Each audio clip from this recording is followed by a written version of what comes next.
So today I'm going to show you how to make a vegetarian chili con carne, really a kind of a bean chili really, with added vegetables to it. So unlike some of the other things we've already shown you how to make, this one we're going to keep everything quite chunky so that it's the same sort of size as the bean going into the dish as well. So I'm going to start by chopping quite large the onion. Take both ends off first, remove the papery outside of the onion.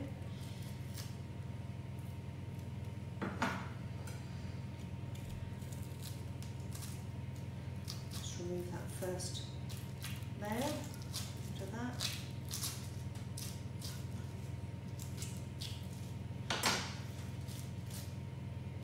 And then chop it into reasonably big bits. So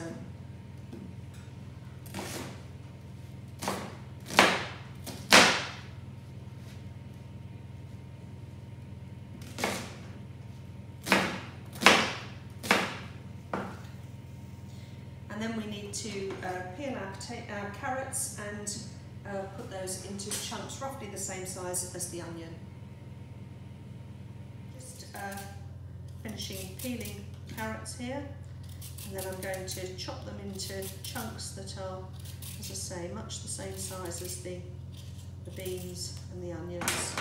Nice chunky warming recipe, this one.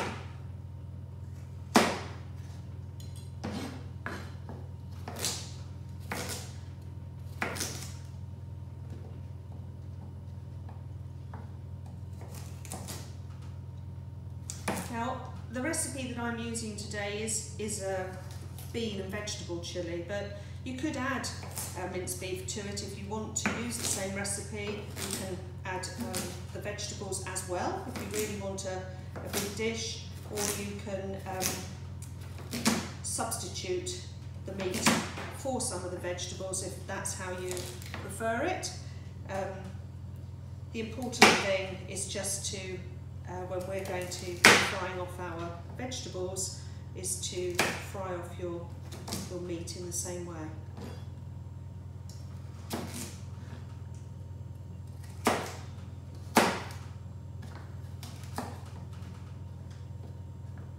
Now there are lots of other things that you could add to this as well. So you could add a tin of sweet corn, you could add chopped peppers to it. You could add bits of broccoli, anything that you've got really that's vegetable you can put into this. And courgette when you stop. Right, so I'm just going to prepare the courgette now. The skin stays on it, it's nothing to do, just give it a quick rinse over, and then chop this into chunks the same size.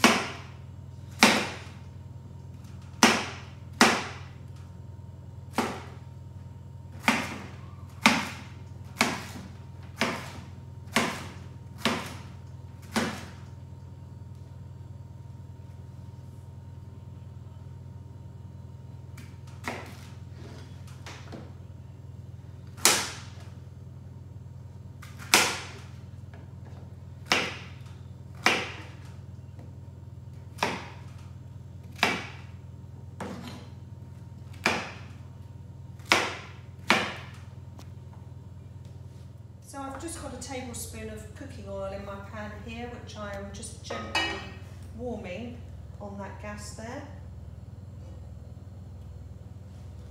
No, I'm not, because the gas is on. So I've got a tablespoon of oil I've just popped in this pan. I'm just letting that gently warm on the heat, and then I should be tipping in all of my vegetables together. We just want those to gently warm through and start to cook in the frying pan.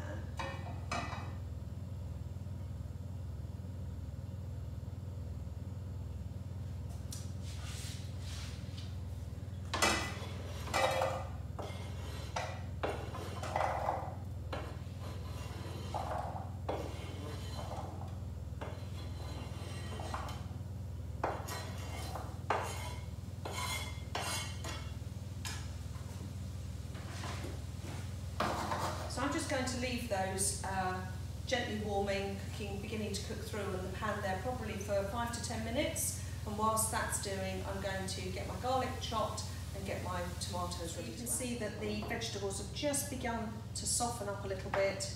That onion is softening and is now a little bit shiny. So we're ready to add the next ingredients. So I've popped my garlic in there already, and I'm now going to add the tomatoes and the beans. So first of all, I'm adding whole tomatoes here, which you can just chop up as much as you want to. Some people like to keep them really large, some people like to chop them down a bit. I shall probably chop them down a little bit. Just break them up with the spoon into smaller pieces. And the juice then starts to soak over the other vegetables. And then I'm adding a carton of chopped tomatoes, which will now make the base of our sauce. And you can add a little bit of water to just rinse around and make sure you get all the flavouring out of these tins and cartons. It's surprising how much is left in there when you think you've already emptied them. And I'm now going to crumble a stock cube into that pan. Because the tomatoes are in there and the liquid is in the tomatoes, you don't need to add any more water with this, just crumble it all up and add it into the pan and just give it a good stir to mix around, but that adds some depth of flavour there. So I'm going to add a squirt or two into the pan of tomato puree. That's probably about 2 tablespoons in there. But again, as you do this more and more, you'll gauge for yourselves how much of these things you like. And then I'm going to add the beans to the pan. So first of all, I'm adding a tin of kidney beans, red kidney beans, in water. Drain the water out first, or most of it, and then just add the rest to the pan.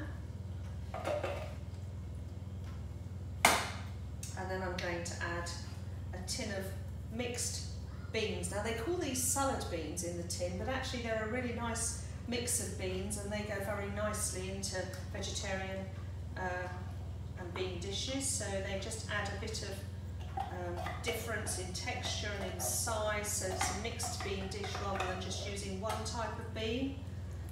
So add those in as well. And then I'm using, my third tin is a tin of red kidney beans that are already in a chilli sauce. So this just gives a nice gentle heat to it, and we'll add some more chilli in a minute, but if you like it really mild, then you may not want to add any more chilli to it. So we're going to let this cook a little bit, and then we'll taste it, see what we think, and then you add chilli and heat to it to suit your particular taste. And actually, if you've got people in the house that like different warmth of chilli, like I have, so my husband likes his chilli really hot, but myself and the children prefer it not quite so hot, then I just pop a bit in a different pan and add a bit more chilli to his portion, so that we all get something that we like. So I'm going to put the rice on to cook now. Whilst this is simmering away, it needs to stay. So I'm going to cook my rice now. Whilst this is simmering away, it needs to simmer for about 20 minutes to half an hour on there, just so that the vegetables all soften and it absorbs the chilli flavour. I'm going to put my rice on to cook. Now I've just put this in a sieve and rinsed it under the tap. And when you do that, you see that a whole load of cloudy liquid comes out. That's some of the starch coming off the rice. Not everybody does this, but I choose to rinse my rice first just because it gets rid of some of that for when you've cooked it and you're trying to drain it off. And I'm just going to add that to a pan of water and leave that to cook. Give it a quick stir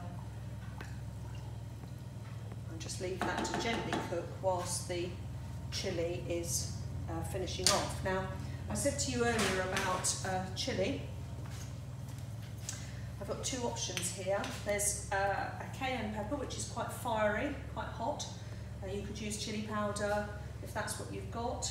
And I've also got some smoked paprika here, which adds a smoky kind of taste to it. So it depends how people like their chilli, what you choose to put in.